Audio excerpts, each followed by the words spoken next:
Hola, somos Biotech on Air. Mi nombre es Melissa. Y yo soy Leslie.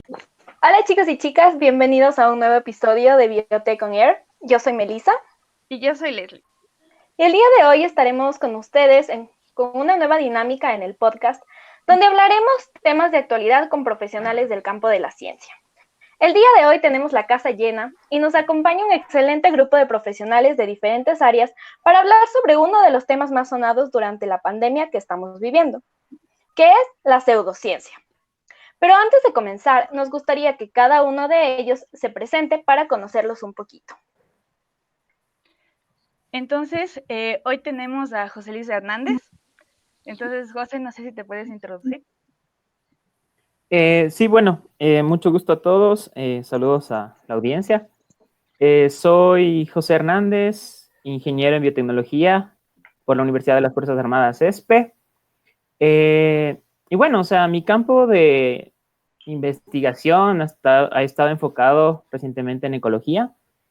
Y bueno, principalmente porque desarrollé mi tesis, pero también considero que es importante tratar de aportar en estos espacios porque es como un deber y algo que está en nuestra vocación. Si es que podemos evitar la desinformación o podemos aportar de alguna manera a evitar este tipo evitar que este tipo de noticias se expandan, deberíamos hacerlo, y si es que tenemos el conocimiento, pues podemos tratar de aportar para evitar que la ciudadanía se termine lastimando o haciéndose daño en lugar de obtener algo positivo o algo bueno para su salud con todo lo que está pasando alrededor de nosotros, justamente ahorita con la pandemia. Listo. Bueno, ahora quisiéramos continuar con Andre, si es que te quieres presentar, porfa. Claro, mucho gusto. Saludos a todos ustedes y saludos a la audiencia. Yo soy Andrea Chávez. Soy ingeniera en biotecnología, igualmente de la Universidad de las Fuerzas Armadas. Tengo muchos intereses variados. Puedo empezar que el primero es la salud de ecosistemas y a lo que me oriento es a la salud de fauna silvestre.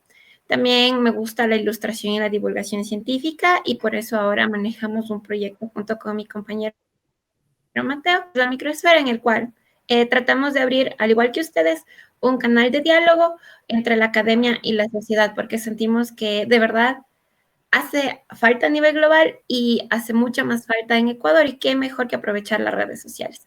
Y eso sería todo. Estoy súper contenta de estar aquí. Muchísimas gracias, Andre. A continuación también tenemos a Francisco Garrido. Hola con todos, muy buenas noches. Mi nombre es Francisco Garrido y también soy ingeniero en biotecnología.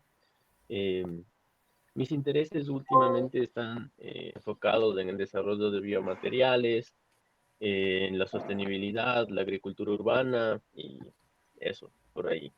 Me parece súper interesante la propuesta de la divulgación científica. O sea, en realidad, como dice Andrés, es una tarea pendiente de la academia. Y creo que también es importante que si nosotros nos vamos a enfocar en la divulgación científica, intentemos como academia también enfocarnos desde todos los ángulos posibles, desde todas las vistas posibles y no solamente desde una rama o especialización, que también frente a la pseudociencia yo creo que ha sido una traba, ¿no es cierto? Porque es como que a los profesionales que tienen su profesión relacionada a la salud, este tipo de cosas les molestan y les representan un problema, pero el rato que se habla con las personas, realmente el mensaje no llega. O sea, uno les puede explicar todo lo que quiera, pero realmente el mensaje que ellos quieren escuchar es otro. Entonces, pienso que es interesante abordar todos los puntos de vista, y me parece también súper interesante que aquí esté Jorge Torres, que es un sociólogo. Entonces, que nos puede aportar como desde un punto de vista de las ciencias sociales sobre qué es lo que en realidad le está pasando a la gente, porque la gente se va por la pseudociencia y no se opuesta. Eso nomás, chicos. Pero siguen introducciones. Muchas gracias, Francisco. Ahora vamos con Michelle. Hola a todos, saludos. Mi nombre es Michelle Barreno Yo soy médica por la Universidad San Francisco de Quito. Muchas gracias a las chicas por la invitación. Espero que podamos aprovechar este espacio para llevar un buen mensaje a todas las personas que nos escuchan y tratar de evitar que sigamos haciendo más daño en vez de hacer bien. En cuanto a mis intereses, mi campo de investigación es un poco más hacia la salud pública, actividad física, ambiente construido y cómo eso afecta a la salud de las personas. Y mis áreas de interés son los adultos mayores especialmente. Eso, espero que podamos sacar algo constructivo de este foro y eso sería todo de mi parte. Listo, muchísimas gracias, Michelle. Ahora, por favor, Jorge Torres. Buenas noches con todos. Me llamo Jorge Torres, soy sociólogo. En este momento estoy haciendo un doctorado en historia contemporánea. También soy docente universitario de la Universidad Técnica del Norte acá en Ibarra. Justamente imparto la materia de epistemología, que es justamente este estudio de la ciencia, de lo que sería la metodología científica. Y en sí estoy bastante contento de estar con un grupo que esté vinculado justamente a lo que son las ciencias naturales, las ciencias fácticas, porque siempre es necesario justamente que haya estos choques, estas relaciones. Yo obviamente tengo ciertas críticas, tengo ciertos intereses también, porque justamente con Francisco Garrido habíamos estado conversando y de hecho un poco siento que existe una especie de lucha, se ha politizado también el tema del famoso dióxido de cloro. Entonces, eso es importante analizarlo. Entonces, qué gusto estar esta noche con ustedes y gracias por la invitación también. Muchas gracias y pues bueno, ahora vamos con Mateo Solórzano. Hola con todos, ¿cómo están? Bueno, mi nombre es Mateo, soy bioquímico clínico de la Universidad Central. Actualmente, junto con Andrés, somos cofundadores de la Microesfera Científica, en un espacio un espacio de diálogo y de divulgación científica en el cual buscamos prácticamente igual llegar a las personas con un poco de ciencia tal vez, de una forma un poco más amigable.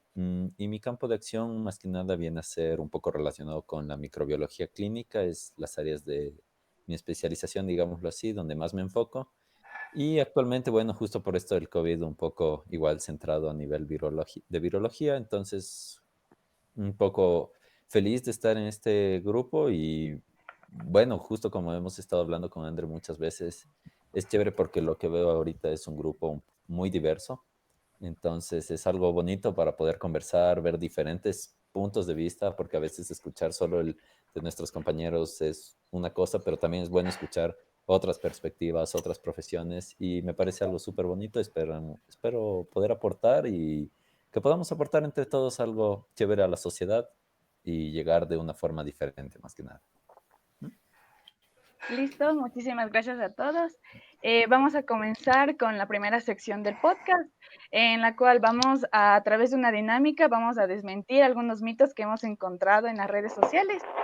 Y bueno, y para esto voy a compartir mi pantalla y vamos a empezar. Entonces, no sé si han escuchado sobre esta teoría conspirativa de que las ondas 5G transmiten los virus. ¿Qué les parece? En todo lado se escucha. Totalmente cierto.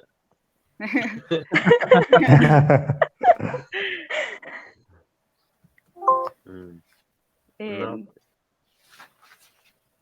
O sea, bueno, yo de lo que tengo entendido de esta pseudoteoría es que las ondas 5G van a activar ciertos microorganismos o debilitar tus defensas y no necesariamente es que exista el COVID como te lo plantean, sino que estas ondas debilitan tus defensas y las enfermedades, por ejemplo, qué sé yo, la neumonía se produce porque se bajaron tus defensas gracias a estas ondas 5G. Ese era como que el mito. ¿Ya? Pero simplemente, o sea, bueno, no es mi campo, pero la verdad se me hace demasiado rebuscada esa teoría, la verdad, y bueno, no soy experto en esto, pero considero que es muy, muy, muy, muy poco probable que llegara a pasar algo así. Claro. Yo también creo que en ese punto es como que no soy experta en electrónica y obviamente es como que no puedo hacer la relación que existe. Sin embargo, al igual que José, a mí me parece algo rebuscado y más bien me parece un miedo, digamos, como un miedo al progreso, como siempre ha pasado cuando hay nuevas tecnologías. O sea, no es nada nuevo, ya, no es nada nuevo que siempre que aparecen nuevas tecnologías hay temores de que estas amenacen nuestra salud. A mí, por ahora, me parece que se ha tratado de usar esta nueva tecnología para generar miedo. Y la verdad es que sí, o sea, me parece que simplemente es algo, es solo por molestar, pero esa es mi opinión. La verdad, como les digo, lamentablemente yo no sé y no me parece que exista una relación para nada entre las ondas 5G, sino es más bien un miedo al avance tecnológico, es un miedo a lo desconocido, que es lo que usualmente pasa, y prácticamente eso. De lo que yo había escuchado justo de las ondas, bueno, es algo muy similar, la verdad, pero claro, no tanto. Lo que decía era que, Ujú. que pasas al lado de una antena y si es que estás cerca o si es que estás con el virus, se te activa o en otros casos inclusive que te daña las células, que te pueden causar una enfermedad, cosas así es lo que yo había escuchado. Hay un poco, bueno, igual no podría decirles así con certeza, pero claro, es un poco absurdo porque el tamaño de las ondas es un poco amplio. Entonces, estas, de lo que tengo entendido, tienen un diámetro, una amplitud de 1 milímetro. Es muy grande 1 milímetro a comparación del tamaño intracelular, que es lo que se dice, ¿no? Entonces, un poquito, por mi parte, lo que diría es un poquito absurdo lo que se habla justo esto de las ondas. Tal vez por el miedo, tal vez siempre ha habido este miedo al cambio, previamente siempre igual, ¿no? Como cuando hubo las ondas 4G, cuando hubo los 3G, siempre ha habido un problema de la sociedad que dice que no, que te va a dañar, que te va a matar, que causa cáncer. Y no es así, o sea, tampoco es así, es un poco el miedo al cambio, diría yo. El miedo a también tremenda antena que sí son un poco grandotas. Entonces, claro, también es eso, tal vez, ¿no? Pero así que cause un daño a la salud, no hay nada demostrado hasta donde yo le haya leído. Un poco de falacia tal vez. Bueno, aquí tenemos la siguiente teoría conspirativa que me pareció un poco extraña, pero esto dice la gente. Que la pandemia es una excusa que usa Bill Gates para que para que Bill Gates pueda conocer la ubicación de las personas a través de unos microchips que se encuentran insertados en las vacunas. ¿Qué les parece? Bueno, aquí yo pienso que la clave de todo esto es que la gente realmente necesita, pienso yo, ¿no? Que la gente necesita ciertos relatos cómodos o ciertas verdades cómodas, entre comillas, verdades cómodas, porque digamos que siempre ha existido, digamos, una especie de mitos con respecto de que existe ciertos grupos que dominan la tierra de tal manera de que obviamente nosotros no tenemos el suficiente control. Y eso, por poner un ejemplo, es lo que pasó. Aunque bueno, son ejemplos, yo pienso que a veces no, eh, tal vez son muy rebuscados, pero digamos de lo que pasó en la época de los nazis, ¿no? Cuando se juzgaba a los judíos, entonces hablaba, ¿no? De que habían unos sabios, el famoso, había como quien dice los famosos sabios de Sion, que eran un grupo de banqueros judíos que controlaban el mundo, entonces obviamente se asumía de que en ellos estaba el peso de todas las transacciones económicas y tantas otras cosas, ¿no? Entonces yo pienso que aquí también sucede de que la gente se le hace muy difícil pensar, y esto también es un tema de discusión,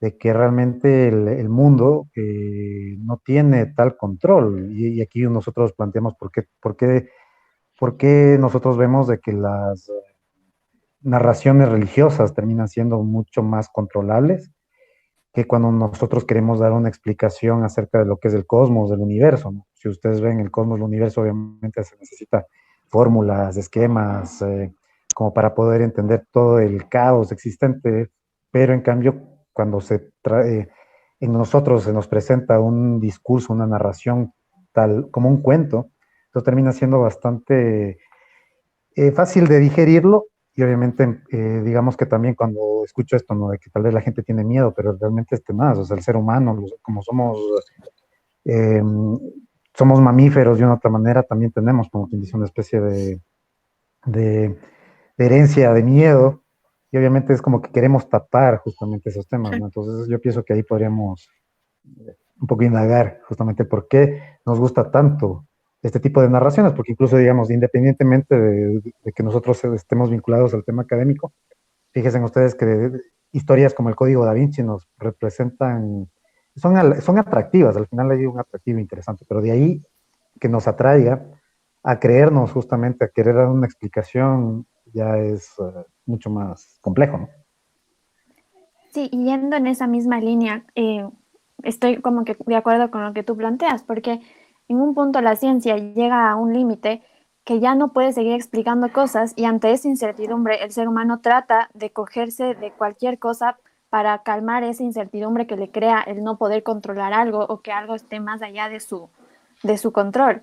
Entonces, por ejemplo, de lo de Bill Gates y de las mismas teorías conspirativas, es porque desde mi punto de vista queremos, no podemos entender que algo tan chiquito nos esté causando tanto daño y que no haya sido de nuestro control. Entonces, como seres humanos decimos ya, como que alguien creó, pero es como que el ser humano creó y no es algo que sale de nuestro control, sino que siempre tratamos de tener nosotros el poder sobre cosas que realmente eh, no tenemos. Y es de esa incertidumbre la que nos hace llegar a esas teorías que muchas veces son más aceptadas que la propia ciencia y las propias cosas que son investigadas y creadas. Yo una vez escuché una frase de un investigador español que decía lo que no diga la ciencia lo hará la pseudociencia. Y es usualmente, como mencionas, que en donde existen estos cabos sueltos, en donde existe el desconocimiento, es justo en donde estos, digamos, los falsos profetas y estas personas que nacen con estas teorías ven una cabida y la aprovechan. Y yo creo que obviamente ellos deben tener un conocimiento mucho más profundo de la psicología social, porque saben cómo llegar a las personas, saben cómo llegar a las masas. A nuestro cerebro le gustan las historias y a nuestro cerebro les gustan los mitos porque somos primates. Los primeros grupos de primates no se mataban entre ellos debido al mito. Entonces nosotros fomentamos una sociedad gracias a esto. Y es como que ahora vemos que simplemente es el resultado de cómo se ha ido formando la sociedad. La pseudociencia ha estado presente toda la vida, o sea, no es algo nuevo. Tenemos, o sea, siempre para la ciencia tenemos, digamos, su anticiencia, como tenemos la astronomía y en la que te leen el horóscopo. Entonces, tenemos siempre una contraparte. Entonces, yo siento que aquí hay algo con la pseudociencia, tiene que ver full la psicología social. Siento que esta gente sabe cómo, esta gente que siempre cree en nuevas teorías, en serio sabe cómo llegar a las demás. Y de verdad es algo que, no sé, siento que tal vez en la academia nos despegamos mucho de los demás y más bien a nosotros nos falta también saber llegar. Entonces, es más difícil, como mencioné, es más difícil llegar con la verdad cuando alguien te dice alguna cosa y tú dices, debe ser cierto porque yo lo creo. Bueno, chicos, vamos ahora con nuestra tercera pregunta. Y es algo que le he escuchado muchísimo, sobre todo aquí en Quito.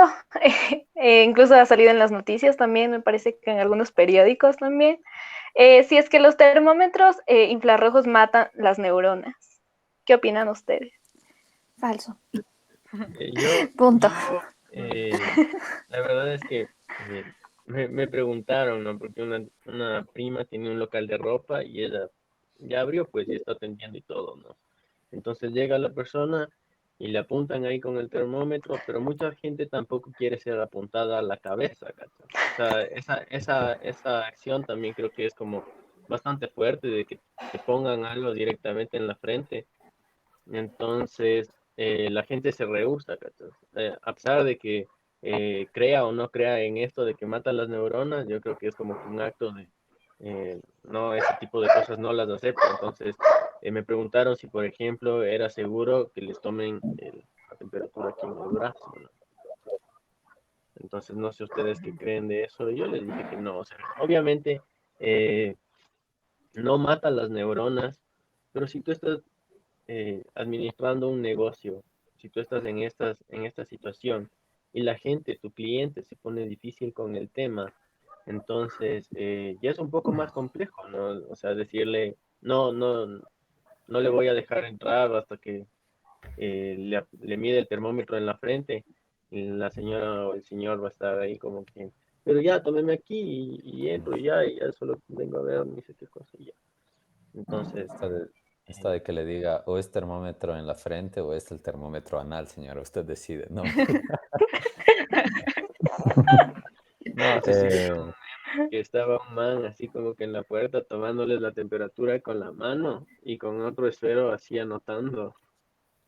Sí, he visto eso. Tibiecito. Dios mío, creo que en ese punto es mejor no tomar la temperatura, a tomar la temperatura de esa manera. Pero más allá de eso, sí, creo que todas las medidas que hemos estado viviendo últimamente desde que empezó todo esto, la pandemia, son en algún punto draconianas, tener que estar encerrados y todo eso, y eso genera un impacto indiscutiblemente en la población. Pero en definitiva, la pregunta, el mito como tal, no. Las ondas no son tan chiquitas, las ondas son demasiado grandes de los termómetros infrarrojos para que llegue a tu cerebro y te pueda causar algún daño. Estos termómetros se han utilizado ya hace algún tiempo. En los niños chiquitos, por ejemplo, utilizamos esto, un termómetro que se les pone en el oídito y que te mide la temperatura, y ese es infrarrojo y no tenemos ningún problema con eso. Pero sí entiendo que tal vez a las personas, si llegas y te apuntan, les va a dar una sensación de inseguridad. Con eso también tengo otro problema y lo voy a comentar porque entiendo que estamos en un medio científico, y es que no se va a tomar lo que yo digo como una verdad absoluta y se va a tomar con mucha cautela. Las personas, cuando se contagian de COVID, pueden empezar a pasar la enfermedad 2 días antes de presentar algún tipo de síntoma. Entonces, ahí es cuando entra un poco de conflicto en que tomemos la temperatura a todas las personas cuando van a un lugar, porque posiblemente sí tengan COVID, pero realmente no vamos a saber porque están 2 días antes de empezar a tener temperatura. Entonces, también esas medidas como que sí tienen que ser tomadas con un poco más de precaución, con un poco más de criterio. Yo tengo ahí otra lectura, y es que el problema que yo veo es que la gente realmente busca estar segura a toda costa, o sea, es como una especie de ritual en donde, porque verán, y este es el tema, yo creo que no sé si ustedes habrán sentido así, porque al principio, ¿no? Habían todas estas cosas de, estas como piletas de sanitización, las alfombras de cloro y todo eso, ¿no? Los guantes y todo eso, el disfrazarse de astronauta y todo eso.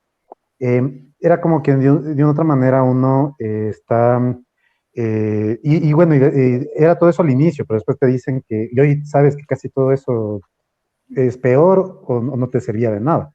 Pero a la final de cuentas, todos los lugares comerciales, todas las instituciones públicas, en cualquier lugar, en cualquier parque, te encuentras eso y es como que la gente de otra manera se siente tranquila. Pero lo que tú dices, claro, entonces el problema acá es que yo pienso de que a la final la forma en cómo se transmite la enfermedad es de tal fuerza que obviamente está más allá de estos rituales de sanitización que hay. Entonces yo pienso que de otra manera esto se ha hecho, pero para mí me resulta bastante antropológico, en el sentido de que la gente sí necesita justamente de que le estén eso, ¿no? Todo este trámite, todo este ritual de que le estén sanitizando, como para sentirse por lo menos moralmente accesible justamente al lugar donde va. Pero realmente estamos viendo de que hay una preocupación, o sea, yo pienso que para ustedes médicos y todo eso es una preocupación, la forma en cómo realmente uno tiene que realmente respetar de manera mucho más estricta y requiere de un cambio en el comportamiento mucho más fuerte porque al final esto simplemente es como una especie de ritual para sociabilizar. Y a la final el tema es que la enfermedad es tan fuerte, la forma de contagiarse es tan fuerte de que uno tiene que evitar lo más posible el socializar. Esa es como quien hizo una lectura del escenario de cómo se ve esto. Sí, 100%. Pero, perdón que te interrumpa, Sí, creo que alguien más iba a hablar. Ya, perdón. Sí, con esto de los rituales, yo no tengo ningún problema. Realmente, o sea, si eso le genera tranquilidad a la persona, estoy de acuerdo siempre y cuando hayan dos cosas, que no nos genere una falsa sensación de seguridad, de decir, ya yo hago esto y estoy completamente a salvo, no tengo que hacer nada más, y siempre y cuando eso no ponga en riesgo la vida o la salud de las personas. Entonces, sí, si alguien me dice, "Ah, es que quiero limpiar mi casa como que todos los días con alcohol y con cloro", obviamente yo no le voy a decir, no, o sea, está siendo como que completamente irracional. No, si eso le genera tranquilidad a la persona, está bien, hasta algún punto. No es necesario, obviamente, si nadie más entra a la casa y solo está esta persona viviendo sola, no es necesario que limpiemos las superficies todo el tiempo con cloro ni con alcohol, pero si eso le va a dar tranquilidad a la persona, es aceptable. Eso desde mi punto de vista, siempre y cuando no le genere una falsa sensación de seguridad y no ponga en riesgo la salud de la persona, puede creer algunas cosas, ya sea algunas cosas que tal vez no sean tan comprobadas o tan útiles. claro, justo el uso así como que, o sea, hay que tener cuidado también, ¿no? Con el uso de todo eso, porque a la final muchas veces usan tanto y empiezan a usar que amonio cuaternario, que cloro, que todo, en tales concentraciones que puede llegar a ser inclusive más tóxico que el mismo virus. Entonces, claro, y justo también lo que decías, ¿no? Como que el termómetro a veces, o sea, hay gente que puede pasar los 7 días tranquilamente asintomático, sin generar ninguna sintomatología y ser una fuente de transmisión, claro, tranquilamente. Con respecto a lo del termómetro, les quería comentar que justo estaba con el libro, un cuadernito de instrumental al lado, así. Entonces, para comentarles así un dato medio científico. Claro, los rayos infrarrojos tienen una longitud de onda aproximadamente de 1000 nanómetros. Pensemos que tienen 1000 nanómetros de alto, de tamaño. Ahora, los rayos X, tomemos en cuenta que los rayos X, que se sugiere que no hay una exposición tan constante, o sea que hasta los rayos X, aún así vamos más que a este termómetro, estos tienen un tamaño de como 10 nanómetros más o menos, y siendo los gamma los que tienen los más dañinos, digámoslo así, estos están en 3 por 10 a la menos 11 nanómetros. Entonces, vemos que los X y los gamma, que son los más tóxicos, dañinos, son súper chiquitos. Y estos infrarrojos son, como les digo, de 100, que viene a ser como 0.001 centímetros, más o menos. Entonces, claro, complementando esa pregunta, no tendría. No hay, porque es lo mismo que las ondas 5G, son muy grandes, no pueden afectar así. Y otra cosa del tiempo de exposición, o sea, no es que se quedan con la pistola en tu cabeza por 5 minutos, Pero es un sino que es algo balazo. instantáneo. Cuando te haces una radiografía estás expuesta más o menos a algún tiempo, unos 10 minutos dentro de la cámara y luego hasta que te tomen la placa se demoraba 1 minuto. Entonces, por ahí tal vez, ¿no? Pero es un Más balazo. tóxica es tu ex. Exacto. Bueno, entonces Eh, seguimos con... Ah, no, sí, no importa. no. O sea, solo quería decir que es como que en realidad todas estas preguntas tienen que ver, o sea, todas estas afirmaciones pseudocientíficas se relacionan, ¿no? En realidad es como que toditas hablan un poco de lo mismo, porque por ejemplo el miedo a las antenas es el mismo miedo al 5G, es el mismo miedo a la pistola infrarroja, entonces, o sea, eh, creo que en ese sentido es como decían un poco el miedo al desarrollo tecnológico, ¿no? Y a cómo el desarrollo tecnológico nos cambia un poco. Y en ese sentido creo que siempre ha estado, ¿no? Presente y, y nada, pues, o sea, igual como Jorge mencionaba en una intervención anterior, están estas historias, ¿no? De que controlan el planeta, de que te están haciendo esto, te están rociando químicos desde el cielo, te están dando transgénicos, te están matando con la comida procesada, las farmacéuticas no te curan, sino que te mantienen enfermo. Todo eso se forma un complot, entonces permite como que relacionar dentro de una sola conspiranoia, así cada vez más grande, cada uno de estos pequeños, no sé, pequeñas afirmaciones que si bien ciertos son falsas, representan preocupaciones de la gente, ¿no? Entonces, ¿será que esta pistola es peligrosa para mí? Le lleva muchas veces a meterse tanto dentro de su pregunta que termina como que convencida de todas las otras teorías conspirativas de una sola vez. Entonces, eso, por lo personal diría, o sea, como lo explicó mi compañero acá, el, como explicó mi amigo aquí, no hay una razón física, fisiológica, podría decirse incluso, o sea, en la cual las antenas o la pistola infrarroja causa algún daño, ¿no? Sin embargo, es un poco intrusivo, pienso yo. Y dentro de los rituales de sanidad que hacemos, somos como que más laxos, por ejemplo, a aceptar que nos digan lávate las manos o te rociamos alcohol en las manos, a que nos estén haciendo cosas como más intrusivas. Así. Listo, hemos encontrado un argumento que se ha escuchado muchísimo en este tiempo y también incluso fue apoyado por un científico reconocido, y es que existe evidencia científica de que el virus fue creado en un laboratorio.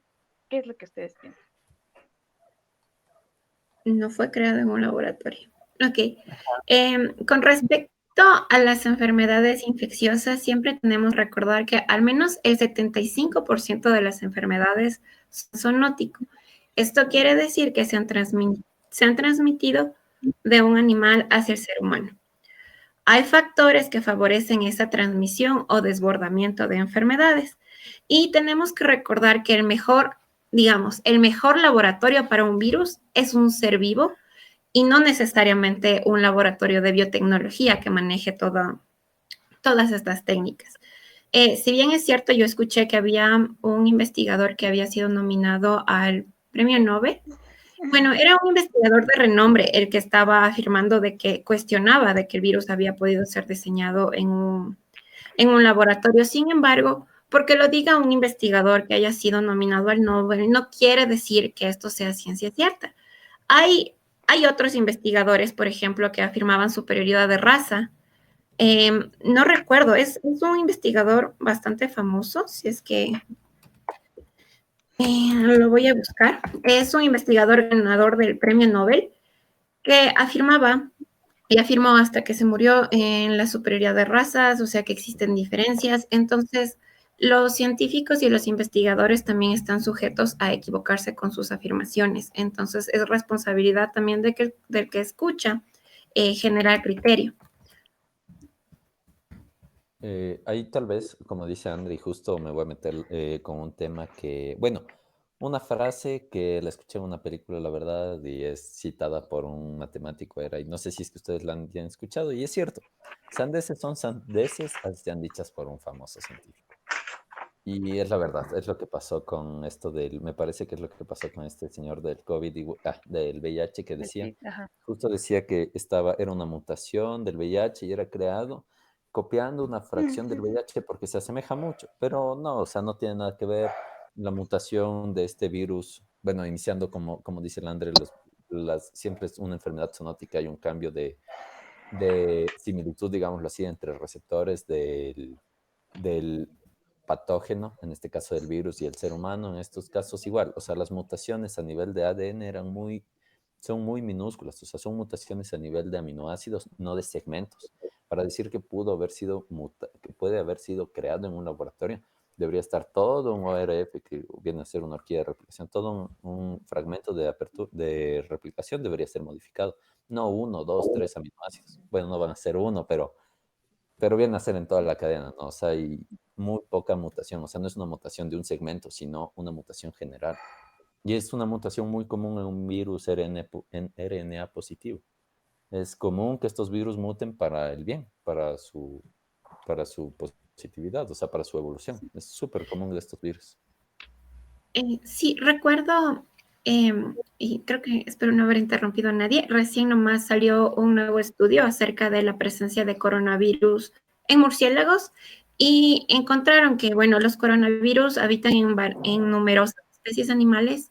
Simplemente, entonces, gracias a esto podemos también descartar la teoría de que fue creado en laboratorio, porque este coronavirus habita normalmente en especies animales simplemente cuando se favorece mediante el tráfico ilegal, mediante la deforestación, y entramos cada vez en contacto con más especies animales, simplemente los desbordamientos ocurren. Y aquí creo que entra esto de las verdades incómodas. Yo no sé cómo a la gente le parece más plausible que el virus fue creado en un laboratorio a que fue transmitido debido a las malas prácticas que tenemos como sociedad. Entonces, para mí es algo, a mí me parece súper loco, de hecho, o sea, la gente está convencida de creerse que fue hecho en un laboratorio y no que es debido a las malas costumbres, a que no debemos comer animales. Eso de verdad me parece súper, súper loco.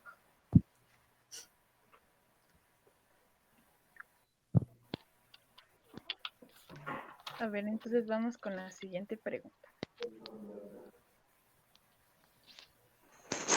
Y bueno, creo que esta de aquí es la más loca que tenemos.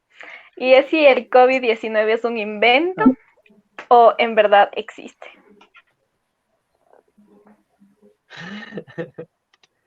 ¿Qué opinan ustedes? Yo había escuchado Creo que que las antenas 5G, o sea, generaban un daño en los tejidos del cuerpo en general. Entonces, se liberaba una respuesta inmune, ¿no? Con respecto a ese daño. Entonces, que esa era como que la aparente enfermedad del virus. Y que, bueno, dentro de esta respuesta inmune están las células inmunes que se comunican y muchas veces utilizan como partículas de tamaño de micras, ¿no? Que son como burbujitas así. Entonces, era esto lo que en la microscopía se veía como el virus, ¿no? Entonces, en esta teoría decían que el virus no existe y que las microscopías que muestran las fotos del virus en realidad no están mostrando al virus, sino que están mostrando nuestro propio cuerpo, ¿no? Entonces, es un cague porque a veces no hay evidencia científica que valga, o sea, le puedes mostrar la foto del virus al que dice que el virus no existe y te van a decir que no es de ese, así. Eso es cualquier cosa, eso es no sé, pero no es del virus. Bueno, yo pienso ahí que ahí hay otro problema, y es un poco, he tratado yo de clarificarlo y en conversaciones con mi familia, porque sucede que estamos viendo de que creo que en la historia de la humanidad hemos tenido entre 9 y 12 grandes pandemias, tal vez un poco más o un poco menos. Pero la cosa es que yo pienso que la gente en sí mismo no mira esa situación, sino obviamente es extremadamente, pienso yo, egoísta, creo que todos, en el sentido de decir, bueno, esto nos está pasando en este momento, entonces, ¿por qué a mí me pasa esto? Entonces, tiene que ser una especie de mensaje tal vez divino, predestinado, en el cual yo tengo que sufrir justamente esto en mi vida, porque yo estaba tal vez, tenía una vida tal vez tranquila y justamente esto me cayó. Entonces comienza justamente, volvemos ahí al tema de la narración, entonces uno se arma una narración muy cómoda, pero la cosa es que si uno se fija, y es interesante esto, porque tú dices, bueno, la anterior pandemia fuerte que fue a nivel mundial se dio en 1918, y ves ahí, ¿no? Y ahí comienzas tú a ver datos, ¿no? Que dices 50 millones de muertos, un poco más, ¿no? Los oficiales, ¿no? Y yo veo que en sí mismo la gente no se fija en eso, y de otra manera tampoco pienso yo de que quiere mirarlo, porque realmente imagínate, o sea, y era una época que también era muy distinta, porque era un tiempo en donde no existía, digamos, lo que se llama la política las políticas de salud, políticas sociales de los estados eran bastante precarios. Y en ese tiempo obviamente no había las ayudas sociales que hay.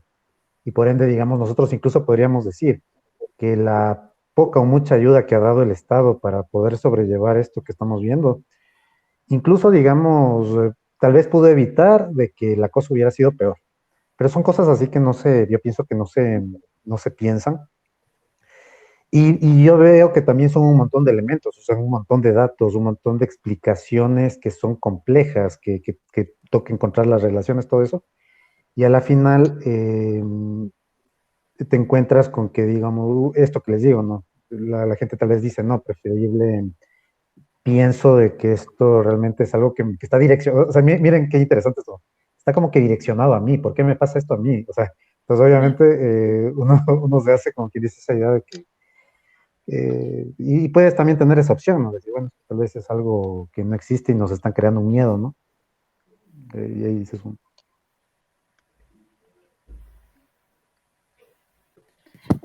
Yo aquí también pienso que es importante notar que muchas de estas preguntas o hipótesis conspirativas nacen de el gran acceso que tenemos a información ahorita.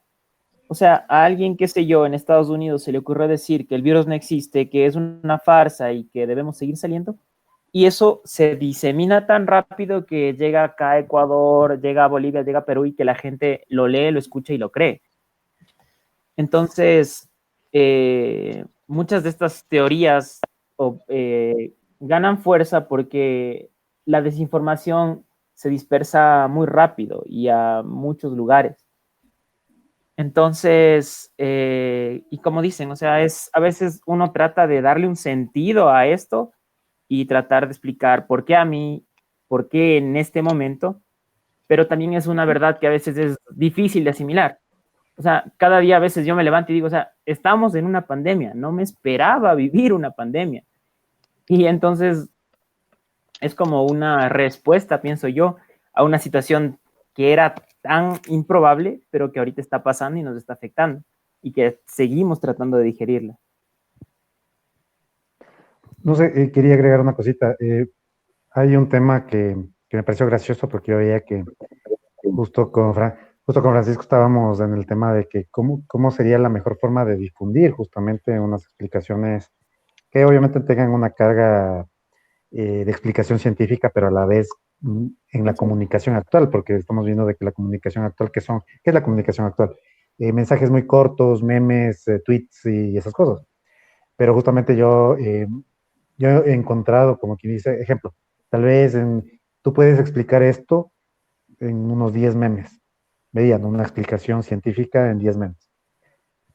Pero en cambio el rumor o la pseudociencia lo transportan en un solo meme, ¿no? En un solo meme está ahí todo. Que esto es un complot y todo esto. Entonces, sí, ahí yo creo que es un reto, y es un reto muy fuerte, porque digamos que estamos contra, o sea, la comunidad académica, la comunidad científica está contra la tendencia actual. O sea, la tendencia actual es esto, información y rumores que se difuminan, incluso yo pienso mucho más fuerte que el mismo virus. Termina siendo como que hizo una difusión espectacular, que incluso yo, digamos, recién, justamente, bueno, yo tengo una conversación, mis papás tengo la suerte de tener unos papás que son médicos y ellos están justamente de acuerdo con muchas de las ideas, estas explicaciones, todo eso. Pero también justo me topé con mi hermana que no me había visto, entonces ya me contó que ya había tomado dióxido de cloro, ¿no? Entonces eso también es así como que dices, ya, entonces yo le digo, no, pues, ¿cómo pudiste haber hecho eso? Pero ahí tú te das cuenta que realmente es algo que va más allá del control. Estamos viviendo una época en donde sí mismo la difusión de estos contenidos no científicos, mágicos, religiosos, lo que sea, eh, se hace de tal forma que realmente toca hacer, como quien dice, una especie de contrarréplica, adaptándose también al lenguaje actual. No sé qué vaya a pasar en el futuro, de hecho, bueno. No soy tan pesimista, pero pienso que estamos mal. Es justo eso igual, ¿no? Como que competir es difícil. O sea, ¿por qué se transmite más rápido? Pues es difícil competir, digámoslo así, un paper con una cadena de WhatsApp. como que se va a leer más rápido, así, paga al instante. Ya me llegó ahorita otro mensaje de un doctor hacia el Ministerio de Salud que el dióxido de cloro es bueno, que ha curado. No se puede. A cierto punto no se puede Doctor, que compartir no datos prefiere controversos. no decir su nombre por Y motivos porque es una de información mucho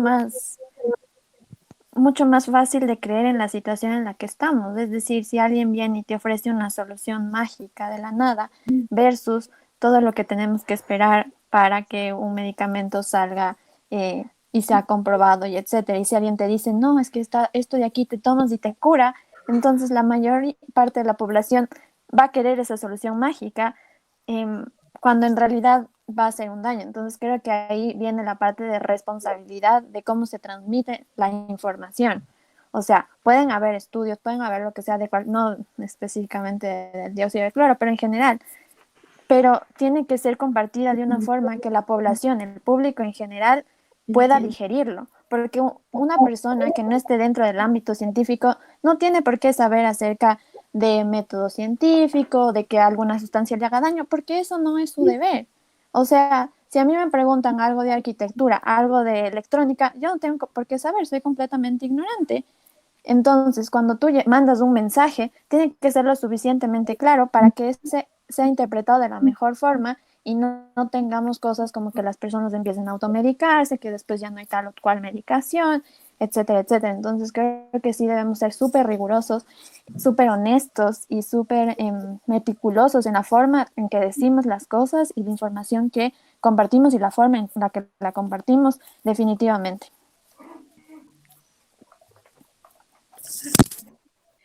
Bueno, ya, dime. Bueno, con esto hemos acabado la primera sección, que era para desmentir los mitos que hemos encontrado en las redes sociales. El día miércoles habrá una segunda parte de este interesante conversatorio. No se lo pierdan. Te invitamos a que te suscribas a nuestro canal para que no te pierdas ninguno de nuestros episodios semanales, todos los lunes a las 7 de la noche. En la cajita de información te dejamos nuestras redes sociales y nuestro correo electrónico por si quieres comunicarte con nosotras. Y nos vemos la siguiente semana.